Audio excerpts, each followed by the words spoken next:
enchaîne toujours les masterclass, les amis. Et très franchement, s'il y a encore des gens qui détestent Sanji après tout ça, il y a vraiment un gros problème. Bienvenue à toutes et à tous, je suis Marius, j'espère que vous allez bien. Quand je parle de masterclass les amis, c'est une sacrée masterclass. Sanji est incroyable, l'évolution du personnage est incroyablement stylée. Je kiffe. Déjà que j'aime Sanji de base, mais là, je l'aime encore plus. L'aimer encore plus que ça se peut pas. Quoique, on connaît Oda.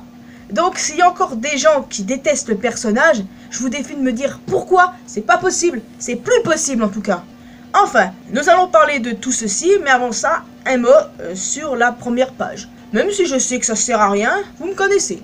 Requête de fans où on retrouve notre cher Captain Usopp ayant remporté le premier prix au stand de tir dans une fête foraine.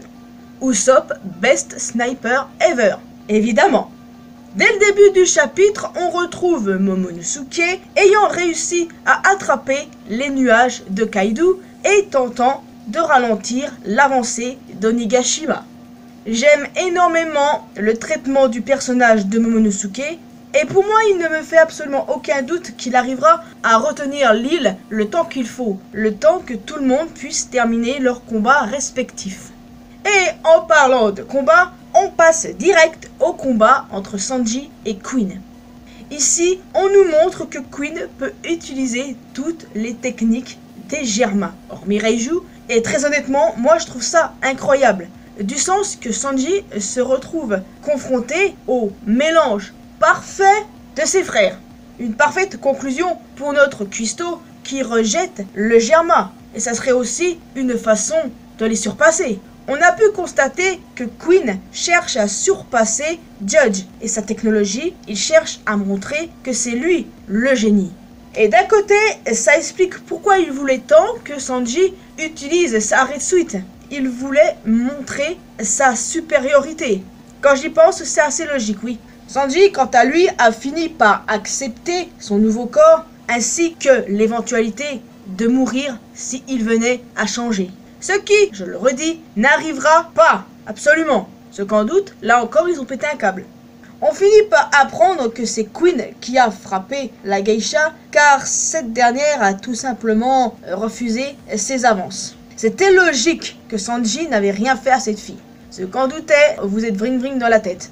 Et puis là maintenant, notre cuistot n'a absolument plus aucun doute, il est innocent, il n'a rien fait à cette femme. C'était pas possible. Ça allait à l'encontre de ses principes, à l'encontre du personnage.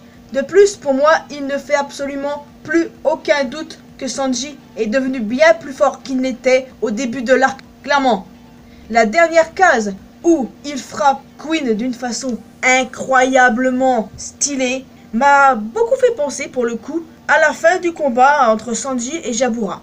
Et c'est pour ça que je serais tenté de dire que Sanji a vaincu Queen. Parce que ça semble en fait, vu la fin du chapitre, être le cas.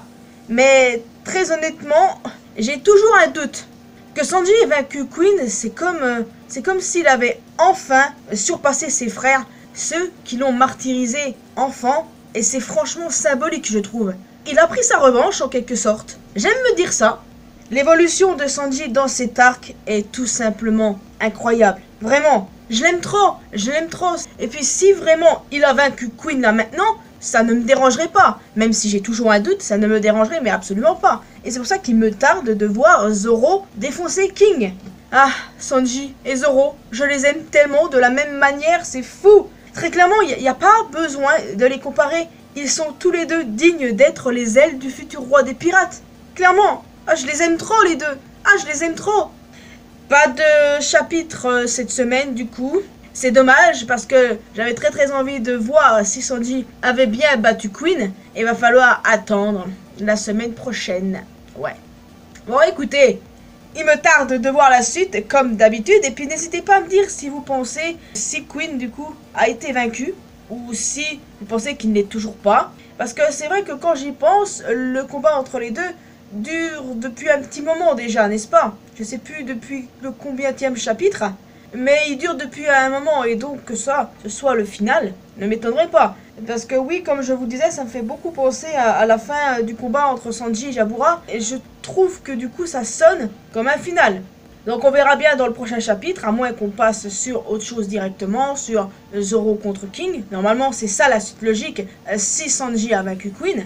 Et voilà, c'est ça qui est ça, mais il y a encore pas mal de combats en suspens, en dehors de Zoro King et Kaido Luffy. Faut pas oublier Law et Kid contre Big Mom, aussi Reizu et Fukurokujo qui est en attente. Mais là, je m'éloigne un petit peu du sujet, non? Non, pas vraiment. Enfin, n'hésitez pas à me laisser un commentaire, les amis. N'hésitez pas aussi à me dire ce que vous pensez de l'évolution de Sanji. Franchement, c'est complètement dingue. Ah mon dieu, j'aime Sanji de tout mon cœur, là, les amis. Vous pouvez pas savoir à quel point j'aime ce personnage. Donc, les amis, c'est tout pour moi. J'espère que vous avez apprécié cette vidéo. N'hésitez pas à laisser un petit pouce bleu, un petit commentaire. Vous pouvez me rejoindre sur mes réseaux sociaux, Facebook, Twitter, Instagram.